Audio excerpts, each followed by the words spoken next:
Alhamdulillah, alhamdulillahilladzi arsala rasulahu bil huda wa dinil haqq liyudhhirahu 'ala dini kullih wa kafa billahi shahida. Asyhadu an la ilaha illallah wa asyhadu anna Muhammadan 'abduhu wa rasuluhu la nabiyya ba'dah.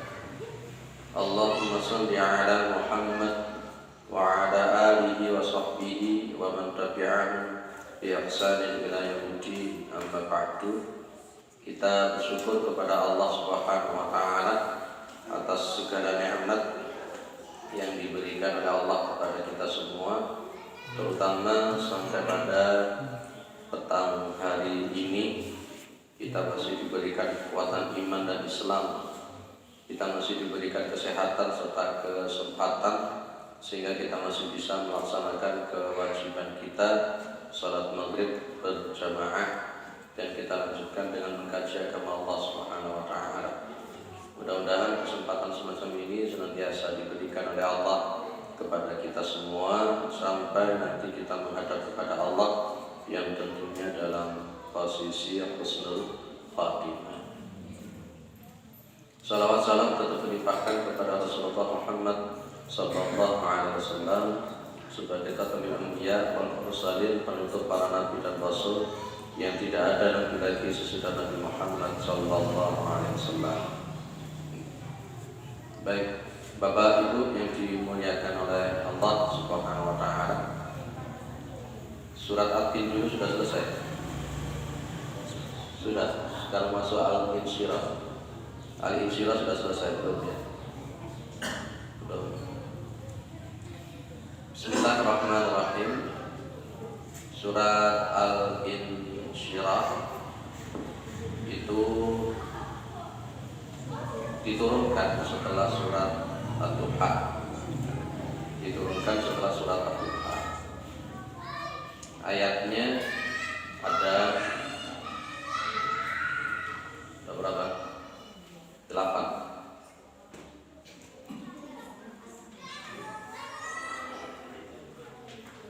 Diawali dengan sebuah pertanyaan yang kita sebut dengan al-istifham. Al-istifham. Alam nasrah laka sadrak. Istifham ini disebut dengan istifham takrir. Disebut dengan istifham takrir. Sebuah pertanyaan tapi mempunyai makna penetapan. Mempunyai makna penetapan. Ketika jenengan sudah baca buku dan orang yang jenengan ajak bicara juga baca buku tersebut, dia tahu buku itu bagus dan jenengan juga tahu bahwa buku itu bagus. Kemudian jenengan bilang sama dia, bukankah buku ini bagus? Bukankah buku ini bagus? Itu namanya istifham takrir. Sebuah pertanyaan tapi menunjukkan makna penetapan. Kalimat alam nasrah, bukankah kami melapangkan dadamu laka sadrak, itu pertanyaan yang menunjukkan takrir ketetapan bahwa Allah Subhanahu wa taala sudah melapangkan dada Rasulullah Muhammad SAW. Kalau orang Jawa bilang namanya jembar ati, sugih ati. Dan memang lapang dada atau jembar ati ini atau sugih hati itulah memang kekayaannya hakiki. Ada pertanyaan, kenapa Allah Subhanahu wa ta'ala melapangkan dada Rasulullah Muhammad sallallahu alaihi wasallam? Karena memang nanti kita bisa melihat di dalam sirah nabawiyah yang dihadapi oleh Rasulullah itu luar biasa. Jenengan masih ingat kenapa Rasulullah itu dimasukkan kategori Nabi dan Rasul yang ulul azmi? Ada berapa ulul azmi? Ada 5. Siapa saja? Tadi kabeh.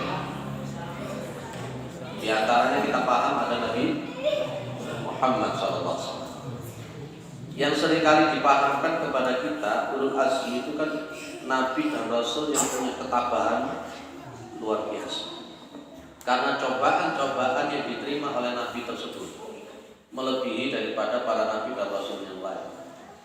Jenengan bisa membayangkan dengan cobaan yang luar biasa tersebut, kalau Rasulullah tidak lapang dada, apa yang terjadi? Menghadapi orang kafir, diintimidasi, dikriminalisasi, diboikot, bahkan menghadapi peperangan jumlah yang lebih banyak.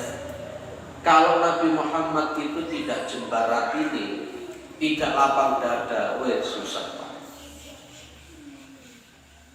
Hidup itu memang masalah. Kalau saya kembali sedikit pada konteks kita sekarang ini, hidup ini memang masalah. Tidak ada orang yang tidak pernah menemui masalah. Justru itulah dengan adanya masalah-masalah itu kita butuh yang namanya lapang dada. Bapak Ibu yang dimuliakan oleh Allah, maka Nabi Musa itu begitu diangkat jadi nabi, doa pertama yang diminta oleh beliau itu adalah lapang dada. Rabbi shrah li sadri wa yassir li amri wahlul 'uqdatam min lisani yafqahu qawli. Jenengan itu kalau tidak lapang dada, tidak mungkin jenengan datang ke sini. Ya kan? Lebih enak ning omah, rokokan, ngopi, jedal-jedulan. Dari Donomulyo sepeda api ngebut, masya Allah. Leka lapang dada, empok. Sepeda, jadi Valentino Rossi. Jadi Valentino Rossi, waktu itu Donomulyo. Ya dengan izin Allah selamat sampai habis ini. Hujan-hujan jenengan berangkat untuk ngaji, hujan. Kalau jenengan tidak di lapang dada, tidak mungkin jenengan nyampe. Jadi intinya memang lapang dada itu menjadi sebuah kunci di dalam menghadapi kehidupan. Entah itu bersifat vertikal ataupun yang bersifat horizontal. Dalam tataran ibadah ada namanya vertikal atau yang kita sebut dengan hablum minallah. Kalau kita itu tidak lapang dada, tidak mungkin kita mau sholat, tidak mungkin kita mau ngaji. Dalam tataran horizontal hablum minannas, kalau kita tidak lapang dada, tidak mungkin kita bisa toleransi sama orang, kita bisa punya akhlak sama orang, dan sebagainya dan sebagainya. Itulah kekayaan yang paling hakiki. Maka Nabi Muhammad SAW mengatakan, laisal ghina an katratil aradi, walakinnal ghina nafsi. Bukan yang disebut dengan kekayaan itu adalah kekayaan an kasratil aradi, karena punyanya banyak harta. Bukan itu kekayaan menurut Rasulullah SAW. Tapi kekayaan yang hakiki, walakinnal ghina nafsi. Tapi kekayaan yang hakiki itu adalah ketika yaitu ghina nafsi, yaitu mau jembaran ini, lapang dada, sugih hati. Jenengan dari komon milih antara sugih bondo karo sugih hati, milih sing ndi?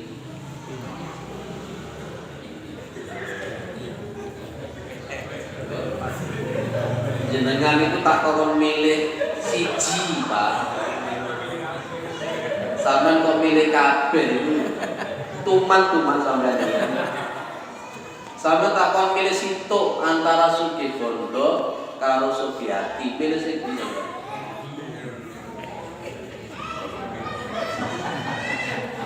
Orang wani jawab sih. Tenang, sama pilih Sugiati ya. Pak, jenengan Sugi apa sih TV? Pilih Sugiati ya.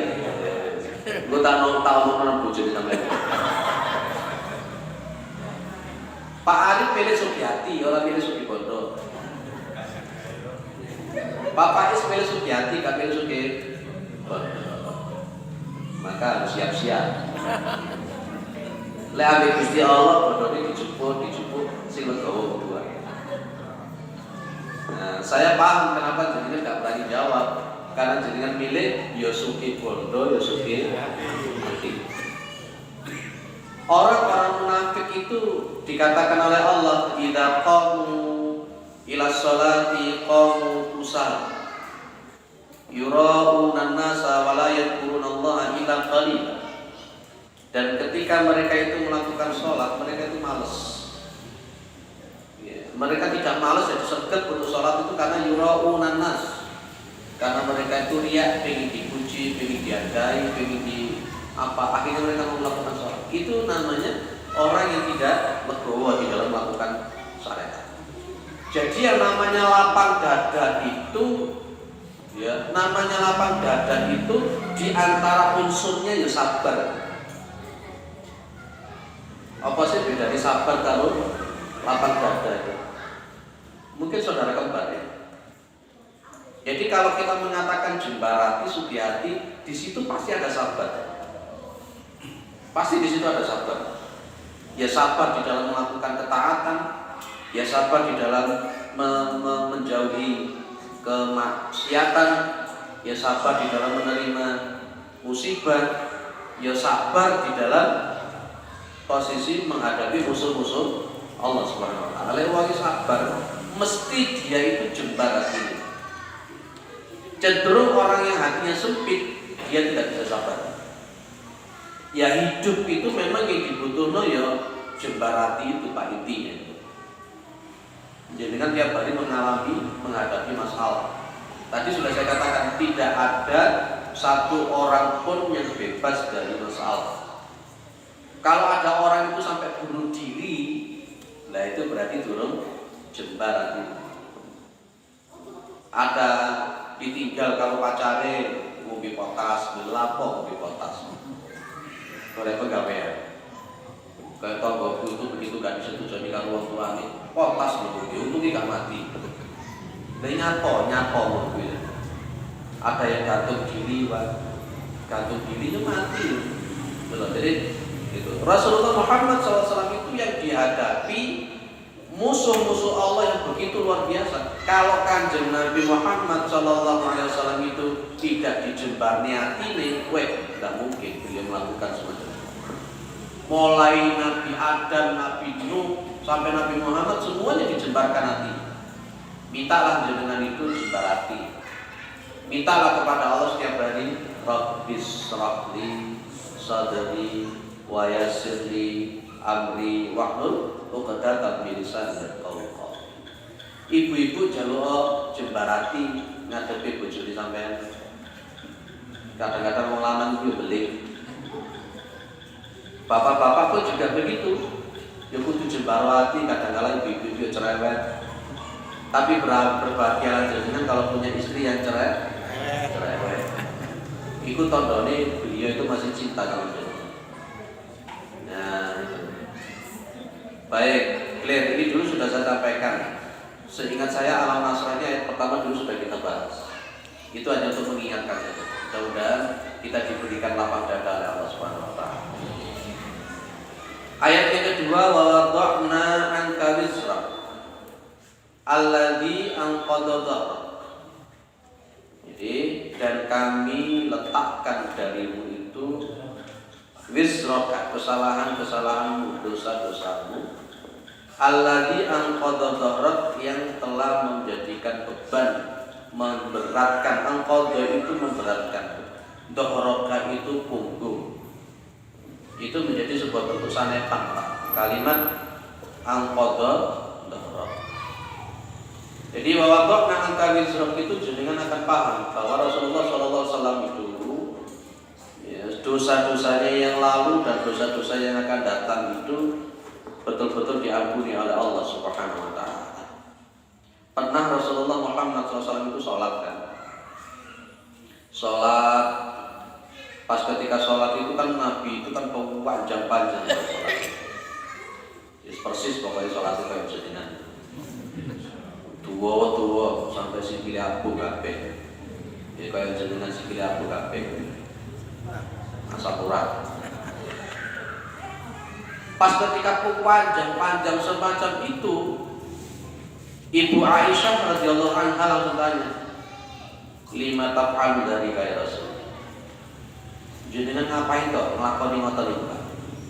Jadi Ibu Aisyah tanya sama Nabi, jenengan kok nglakoni begitu tuh? Padahal liyafirolakallahu ma taqaddama min dzambika wa ma ta'akhkhar, kata Ibu Aisyah. Bukankah dosa-dosa jenengan yang lalu dan yang akan datang itu sudah dimaksum oleh Allah Subhanahu wa taala? Itulah yang diantara maksud wa wada'na anka wizrak. Saya percaya Rasulullah itu adalah maksum. Dosa-dosa yang lalu dan yang akan datang itu diampuni. Ada orang yang bertanya, bukankah Rasulullah juga punya salah? Rasulullah punya salah. Rasulullah punya salah dan yang dijadikan dalil bahwa Rasulullah punya salah oleh mereka itu adalah surat Abasa. Abasa wa tawalla an ja'ahu a'ma wa ma yudrika la'allahu yazakka. Itu kan Rasulullah itu punya ijtihad. Ada pembesar-pembesar Quraisy yang datang kepada Rasulullah. Ya. Fa anta lahu tasaddar. Rasulullah melayani pembesar-pembesar Quraisy itu. Tapi wa amma man ja'aka yas'a wa huwa. Ada orang yang buta itu kan? Ya, orang-orang yang buta datang kepada Rasulullah SAW. Fa anta anhu taha. Rasulullah lebih mendahulukan yang Quraisy, pembesar Quraisy yang kafir tadi, daripada orang yang buta namanya Ummu Maktum tadi. Apakah ini bukan termasuk kesalahan? Dan Rasulullah kemudian diingatkan kalla inna hatal faman syaa dzakara. Artinya kalau ada orang memahami secara tekstual akan menganggap Rasulullah punya kesalahan. Diingatkan oleh Allah tentang masalah itu. Orang yang kafir didulukan daripada orang yang memang betul-betul Islam tadi, beriman tadi. Begini loh Pak, Rasulullah itu juga punya khobariyah al-insaniyah. Rasulullah itu juga punya tabiiyah al-insaniyah. Ini hampir mirip dengan posisi ketika Rasulullah SAW berkunjung ke sebuah daerah. Di situ ada sahabat-sahabat yang mengawinkan kurma. Masih ingat dari sini ya? Rasulullah kemudian ngomong-ngomong dilarang. Dituruti apa kata Rasulullah SAW. Dan kemudian suatu saat datang ke situ lagi para sahabat tadi itu, waduh ya Rasul, setelah saya lakukan apa yang jenengan ucapkan begini, kami tidak panen begini. Rasulullah kemudian mengatakan, wa antum a'lamu bi umuri dunyakum. Kalian itu lebih mengetahui tentang urusan dunia kalian. Ini termasuk kesalahan atau bukan?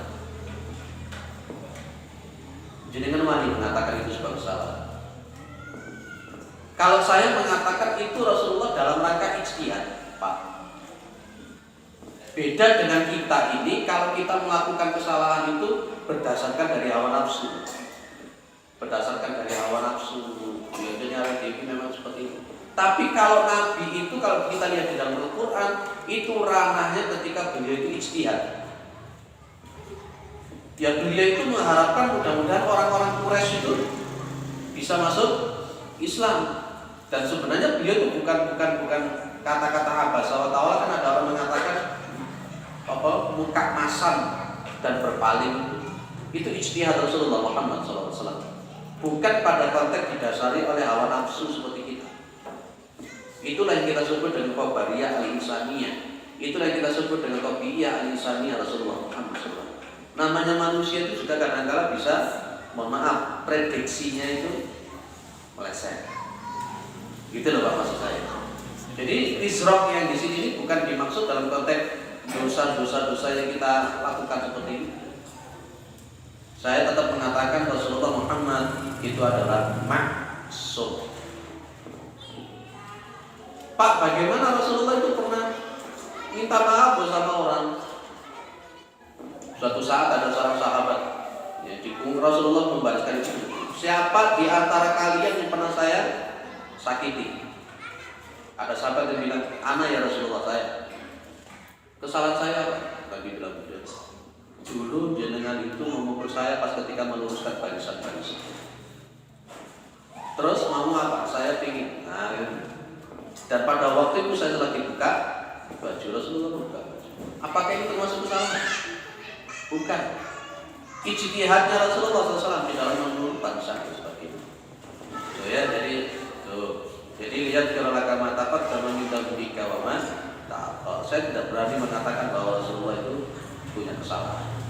Kalau saya hanya mengatakan bahwa konteksnya itu merupakan ijtihad beliau, dan ijtihad beliau itu namanya manusia, prediksi beliau itu agak meleset. Itu aja kalau saya mengatakannya. Bagaimana dengan hadisnya Rasulullah SAW? Kullu bani Adam khata'un wa khairul khata'in at-tawwabun. Setiap manusia anak Adam itu pasti punya salah. Dan sebaik-baiknya orang yang punya salah itu orang yang bertaubat. Apakah hadis ini juga ranahnya kepada Rasulullah Muhammad SAW? Saya mengatakan ya, Rasulullah itu maksum mulai kecil sampai beliau wafat itu maksum. Dan ini adalah merupakan bentuk isyarat tentang bagaimana kita ini memang untuk berupaya menjauhi daripada kesalahan dosa-dosa. Makanya nanti ada kabair, ada khotiat atau sayyiat. Ada dosa-dosa besar dan ada dosa-dosa yang kecil. Lah, dosa-dosa kesalahan itu alladzi angqadha itu merupakan sebuah sanepan ya. Sanepan. Jadi saya pada konteks bahwa angka wizrat saya lebih cenderung pada konteks penafsiran seperti itu tadi.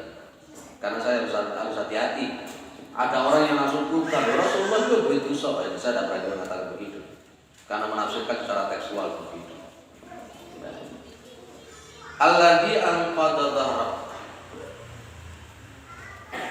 Alladzi anqadha itu kan memberatkan.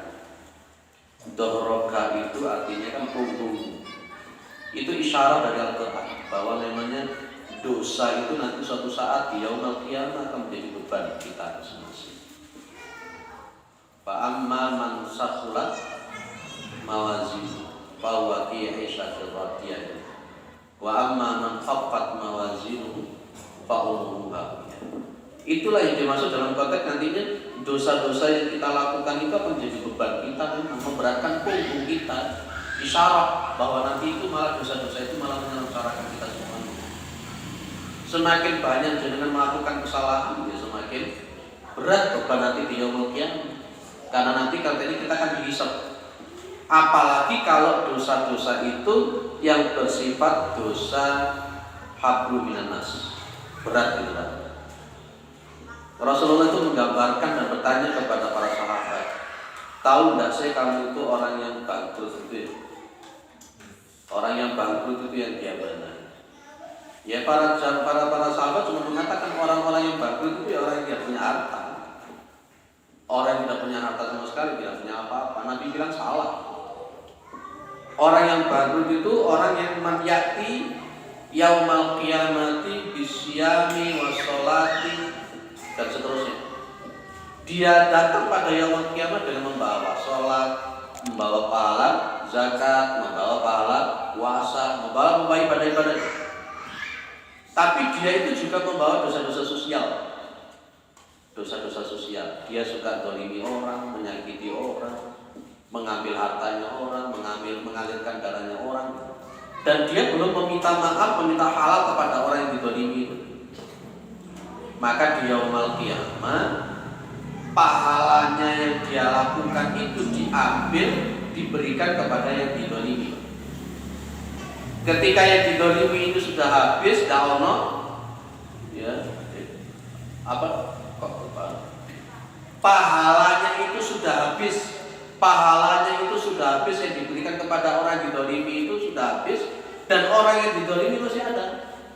Maka dosa-dosa orang yang didolimi itu diambil, diberikan kepada orang itu tadi. Akhirnya meskipun meninggal dengan membawa pahala yang banyak, akhirnya di yaumul qiyamah pahalanya habis, diberikan kepada orang yang didolimi. Itu menjadi beban kita nanti di yaumul qiyamah. Itulah isyaratnya alladzi al-qadha. Hati-hati, terutama yang dosanya adalah dosa besar. Terutama yang paling menjadi beban kita, dosa besar itu adalah dosa menyekutukan Allah Subhanahu wa ta'ala. Jadi dosa itu menjadi beban kita, dan Rasulullah itu dimaksud. Saya singkat-singkat dalam konteks tafsir yang seperti ini. Saya tidak berani panjang lebar tentang masalah berkenaan dengan kesalahan yang dinisbatkan kepada Rasulullah SAW. Tetap saya hanya mengatakan bahwa Rasulullah itu adalah maksud. Baik, kita lanjutkan. Wa rafa'na laka dzikrak. Wa rafa'na itu dan kami angkat laka dzikrak, sebutanmu. Secara tekstual kami mengangkat sebutan nama-nama.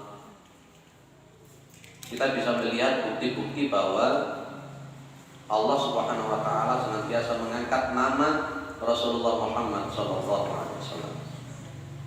Ibu bapak yang dimuliakan oleh Allah Subhanahu wa ta'ala, Nabi Muhammad itu selalu disebut nama beliau ketika ada azan. Li'annahu yurfa'u dzikruhu inda kulli sholatin fi a'la makanin wa dzalika fil adzani. Asyhadu an la ilaha illallah, asyhadu anna Muhammadar Rasulullah. Ini bukti pertama. Nama Rasulullah selalu disebut, nama Rasulullah selalu diangkat. Poin yang pertama, pada waktu ketika setiap kali masuk waktu sholat, nama Rasulullah selalu diangkat, yaitu pada waktu azan. Perbedaan waktu di dunia ini kan begitu luar biasa. Boleh nggak kalau saya mengatakan setiap detik itu di dunia ini ada azan? Mutar itu, mutar. Kalau katakanlah sekarang malam azan, internet nanti azan. Jadi setiap detik itu azan, nggak pernah berhenti di dunia. Karena masing-masing belahan dunia kan juga waktunya berbeda-beda. Dan setiap dunia itu pun juga ada orang-orang Islam insya Allah, dan mereka azan. Itu bukti bahwa nama Rasulullah selalu disebut, diangkat, di antaranya pada waktu setiap azan. Tidak bisa jadi kemudian menghilangkan nama Muhammad SAW di dalam azan. Yang kedua, yurfa'u dzikruhu fi kulli sholatin fardhan fit tasyahudi. Fa inna tasyahuda mafrudun wa fihi asyhadu an la ilaha illallah wa asyhadu anna Muhammadar Rasulullah. Nama Rasulullah itu diangkat di setiap kali orang Islam melakukan sholat. Kapan? Ketika tasyahud. Fi kulli sholatin fardhan fit tasyahudi. Jadi tasyahud akhir itu merupakan rukun daripada sholat. Kalau untuk yang tasyahud awal, jumhur ulama mengatakan itu sunnah. Ada yang mengatakan sunnah ab'ad, ada yang mengatakan sunnah hayat. menjadi rukun sholat itu pada waktu tasyahud akhir. Pas ketika tasyahud akhir itu kita membaca sebelum sholawat itu Pak. Itu kan ada asyhadu an la ilaha illallah wa asyhadu anna Muhammadan abduhu wa rasul. Disebut lagi nama Muhammad SAW. Ketika adzan disebut, ketika sholat disebut. Jenengan pas ketika sholat sunnah pun nama Nabi Muhammad SAW itu juga disebut. Bahkan nanti kalau kita belajar tentang adab berdoa yang seperti kita bahas di Al-Islah itu, di antara adab berdoa muqaddimahnya itu memuji Allah dan bersalawat kepada Nabi Muhammad SAW. Gitu. Jadi nama Rasulullah selalu. Jadi kalau maunya di dunia setiap kali ada orang sholat nama Nabi selalu disebut. Setiap kali azan nama Nabi selalu disebut. Itulah bukti warfa'na laka. Yang ketiga, yurfa'u dzikruhu inda kulli ibadatin. Diangkat disebut nama beliau inda kulli ibadatin, di setiap kali melaksanakan ibadah. Ibadah apapun, mau haji, mau sholat, mau zakat, itu Rasulullah sudah disebut. Maksudnya Rasulullah Muhammad SAW itu disebut itu apa? Karena orang Islam itu kalau dia itu beribadah tidak mungkin tidak mengikuti tata caranya Nabi. Syarat ibadah itu diterima oleh Allah itu dua. Syarat diterimanya ibadah itu ada dua, yang kita sebut dengan mizan batin dan mizan zahir. Ada mizan batin, ada mizan zahir. Syarat pertama supaya ibadah kita diterima itu harus ada al-ikhlasu lillahi ta'ala. Harus ikhlas. Wa ma umiru illa liya'budullaha mukhlishina lahuddin. Hunafa'a wa yuqimus sholata wa yutuz zakata. Wa dzalika dinul qayyim. Itu syarat pertama mutlak kalau kepingin ibadah diterima. Syarat yang kedua supaya ibadah kita diterima itu adalah wal mutaba'atu lirrasuli alaihi salatu wassalam. Harus ittiba kepada Nabi. Makanya nanti akan ada kalimat dalam hadis itu, man amila amalan laisa alaihi amruna bahwa raddun. Barang siapa yang mengamalkan suatu amalan yang itu tidak ada di dalam ajaran kami, maka itu adalah tertolak. Jenengan tidak bisa gawe-gawe dewi, gawe-gawe ibadah dewi yo iso sebelum ada dalil yang mendukung. Maka dulu saya bilang kalau di masjid Mujahidin itu, Allah itu al-muqaddim dan Allah itu juga al-muakhir. Allah itu juga al-awwalu, Allah itu juga al-akhiru wad-dhahiru wal-batin. Di antara makna al-muqaddim itu adalah Allah yang mendahulukan, dan tidak boleh ada seseorang yang mendahului Allah Subhanahu wa taala, terutama di dalam masalah hukum. Maka di dalam Al-Hujurat ayat 1 ada kalimat ya ayyuhalladzina amanu la tuqaddimu baina yadayillahi wa rasulihi wattaqullah. Itu ada kalimat la tuqaddimu baina yadayillahi wa rasulihi. Jangan kamu mendahului Allah dan Rasulnya di dalam masalah hukum. Ojo disi kerso di dalam masalah. Itulah Allah al-muqaddim. Di samping Allah itu adalah al-muakhir. Jadi tiga tempat itulah Rasulullah SAW itu namanya terus disebut. Pada waktu azan, pada waktu melakukan sholat, tasyahud terutama, dan yang ketiga dalam setiap ibadah. Karena di dalam posisi ibadah itu harus ittiba. Makanya saya mengatakan setiap orang Islam harus Muhammadiyah. Setiap orang Islam itu harus Muhammadiyah. Ayo, coba tidak dibantah. Orang Islam itu harus tetap Muhammadiyah. Namanya Muhammadiyah itu berarti ittiba'u ila Nabi sallallahu alaihi wasallam. Mutaba'at mengikuti Muhammad sallallahu alaihi wasallam. Kalau ada orang ditanya, "Anda Muhammadiyah atau bukan?" "Bukan, saya bukan orang Muhammadiyah." Enggak paham. Nah, selama ini lah sholat ya tinggal tolong. Selama ini kalau dia puasa, haji, ikut siapa? Imam Syafi'i saya ikut Imam Syafi'i. Nah, Imam Syafi'i ikut siapa? Mengerujutnya semuanya mengikuti siapa? Muhammad Rasulullah SAW. Sehingga jenengan yang ada di sini semuanya itu adalah Muhammad. Iya. Oke, harus ngomong aku itu. Oke. Kita diskusi. So, ini ada pertanyaan.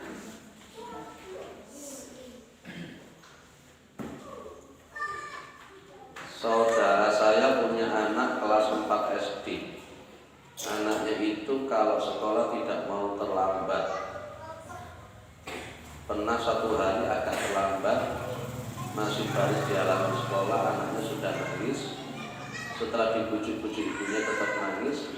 Akhirnya ibunya jengkel dengan berkata, "Harusnya kamu nangis itu kalau terlambat sholatnya." Itu tenanan lagi. Pertanyaannya, apakah betul perkataan ibunya? Bagaimana seharusnya kita sikap orang tua menghadapi anak yang demikian? Waduh. Curhat. Piye dan jawab. Yang paling pokok sudah harus kita pahami sejak awal. Apapun itu masalahnya, dahulukan dulu yang namanya sabar. Jembarati. Kemudian yang kedua, kita itu harus paham. Kita harus paham bahwa yang namanya anak itu dari dulu namanya anak kecil itu selukui.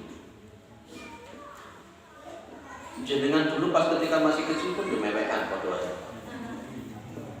Jenengan pas ketika masih kecil dulu mungkin juga nangisan, mungkin lebih parah nangisnya daripada jenengan. Apa dari anak jenengan? Ketika anak jenengan itu menangis ketika terlambat seperti itu sebenarnya sebuah bentuk karakter yang luar biasa ya. Perlu dikembangkan model begini. Jangan sampai ikut-ikutan model-model jami wong Indonesia mesti jam karet. Justru anak jenengan sudah menunjukkan sebuah bentuk begini. Al-Quran, Sunnah, syariat Islam kita itu sudah sejak awal mendidik untuk kita disiplin dalam hal apapun. Tidak hanya dalam konteks sholat saja kita itu harus disiplin dalam segala hal apapun. Karena Rasulullah sudah mengatakan al-waktu kasayf di dalam taqa'u qata'aka. Waktu itu seperti pedang. Ketika Anda itu kemudian tidak mampu menentukan waktu, ya waktu itu yang akan memotong Anda. Seharusnya jenengan bangga punya anak model begini. Dia berarti punya emotional passion. Jadi kecerdasan anak itu jangan dipandang dalam konteks satu saja. Ada cognitive IQ, intelektual atau apa namanya intelektual, kognitif akal, kecerdasan akal. Ada yang kedua ada emotional passion, dan kemudian yang ketiga ada spiritual passion. Yang jenengan temui anak jenengan itu dia itu secara spiritual dia bagus Pak. Karena memang Islam tidak pernah mengajarkan untuk terlambat di dalam hal melakukan kewajiban. Ya. Dan juga berarti dia secara emosional itu cerdas dia anaknya. Oh, dia mengakui terlambat itu salah. Beda lah bapaknya mengatakan terlambat gak salah.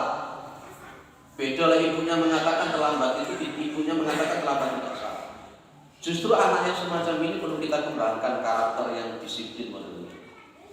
Sholat itu memang disiplin, tapi tidak hanya dalam konteks kerana sholat saja kita harus berdisiplin. Memang Rasulullah pernah ditanya tentang masalah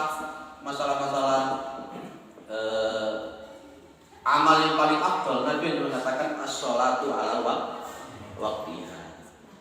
Dan nanti kita akan paham ada kalimat kenapa Allah menggunakan kalimat wal asri, demi waktu, demi masa. Kita ini kalah sama orang-orang kafir memanfaatkan waktu. Lah kita itu terlambat 5 menit, 10 menit kayak biasa. Kalau buat saya itu sudah tidak biasa. Apalagi jadi guru. Wis terlambat terus saya bayaran dulu. Tetap. Itu namanya mental mentope. Sikap jenengan kepada anak ini, jenengan kembangkan karakter disiplin model ini. Kalau saya di sekolahan itu kalau anak-anak terlambat gagal sholat, ya, terlambat itu tak dulu baca 1 juz di sekolah. Itu artinya dia itu tidak tepat. Wong lebih setengah itu jam itu kayak teko. Ini kesalahan. Duduk depan kantor baca 1 juz. Wes gitu. Itu jadi jenengan sudah gitu. Oh jadi salahnya model ini.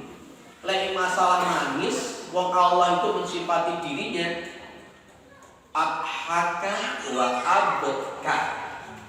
Wa adhaka wa abka. Dialah Allah yang bisa membuat orang itu tertawa dan dialah Allah yang bisa membuat orang itu menangis. Dia menangisnya ini bukan karena cengeng, tapi dia menangisnya karena dia merasa bahwa dia itu punya kesalahan. Dengan adanya kesalahan dia kemudian menangis, itu jempol. Beda dengan orang yang punya kesalahan tapi kayak nangis belas. Ini bagus anak model begini. Jangan dia cengeng-cengeng begitu. Seharusnya orang tuanya yang introspeksi, bukan menyalahkan anaknya. Model begini anak-anaknya bagus. Di tempat kami itu kalau sekolah terlambat itu sebuah bentuk kesalahan dan ada poin. Apa tadi sanksinya? Baca Al-Quran 1 juz. Tuh, clear ya. Ya memang betul bahwa sholat itu jangan terlambat. Ada 3 hal kata Nabi, ada 3 hal yang jangan ditunda. Sholat ketika datang, jenazah ketika sudah mati. Yang ketiga kalau anak sudah mulai perawan, sudah mulai gede, itu daripada sing aneh-aneh segera rapi. Nah itu 3 hal itu jangan ditunda. Oleh anak jenengan harus mulai aneh-aneh. Apa mana senangan metu besok cekak-cekak. Rapi mulai model. Ya. Clear ya? Ibu, itu ya jawaban saya ya. Ibu terlambat nangis apa? Oh, biasanya terlambat itu malah guyu loh malah bangga loh ya terlambat. Ya lucu loh orang-orang sekarang. Coba kalau bisnis sama dengan mereka orang-orang luar negeri, terlambat 1 menit 2 menit itu kan hitung duit itu. 1 menit 2 menit berapa rupiah yang hilang oleh mereka. Kita enggak. Adem main mana gak mangan pokoknya kumpul makanya nanti ada slogan anak muda itu, yang muda foya-foya, tua kaya raya, mati masuk surga. Ya itu bisa kira-kira. Ada yang berdiskusi lagi mau? Sama-sama besar tadi yang besar siksa kalau kubur itu bagaimana? Apa sama apa lebih berat apa lebih ringan? Misalnya kalau untuk masalah siksaan di azab kubur, persentase berat tidak beratnya tidak ada keterangan dari Rasulullah. Yang jelas Nabi hanya mengatakan azab kubur itu ada. Makanya Rasulullah berdoa, Allahumma inni a'udzubika min adzabi jahannam wa min adzabil qabri wa min fitnatil mahya wal mamati wa syarri fitnatil masiihid dajjal. Dan juga pas ketika beliau lewat, di situ ada 2 kuburan.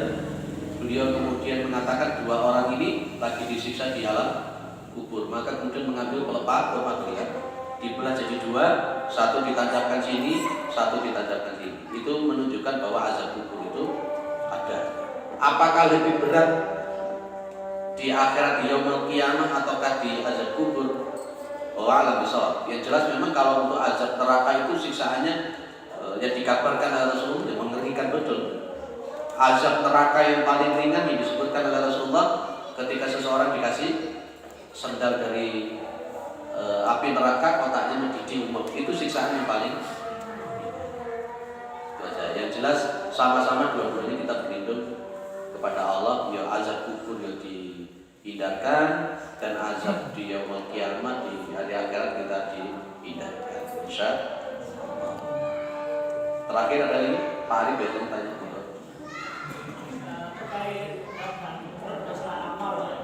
Dan pertama kehidupan kita ada fase di mana kita mungkin umur 40 baru sadar padahal sebelumnya kita sudah melakukan perbuatan kesalahan pada sesama manusia dan sempat tidak beriman lagi.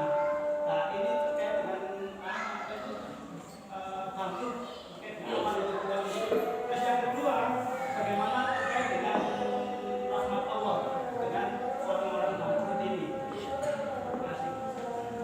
Baik, secara hadis, secara sunnah, tekstual jelas orang yang belum meminta maaf itu nanti pahalanya diambil diberikan. Itu menjadi sebuah resiko kita. Pak, orangnya mau saya mintain maaf, gak ono, terus mati orang itu sebagai ya sudah. Jangan bermohon kepada Allah, memohon untuk ampunan orang itu aja. Itu ikhtiar kita. Perkara nanti diterima atau tidak, urusannya Allah. Perkara nanti di yaumul kiamat pahala-pahala jenengan itu diberikan kepada dia, itu resiko kita. Itu satu. Pasrahkan kepada Allah. Yang kedua, bagaimana dengan konteks rahmatnya Allah Subhanahu wa taala? Saya sudah mengatakan berkali-kali bahwa Allah itu alaihissallahu bi ahkamil hakimin. Dan memang kita itu masuk surga itu sebenarnya bukan karena masalah amal, tapi karena masalah rahmatnya Allah Subhanahu wa taala. Allah bisa saja berkehendak meskipun orang itu bangkrut, tapi kemudian Allah Subhanahu wa taala memberikan ampunan, bisa saja. Dan itu hak prerogatif Allah yang kita sebut dengan sifat jaiznya Allah. Ya buktinya apa?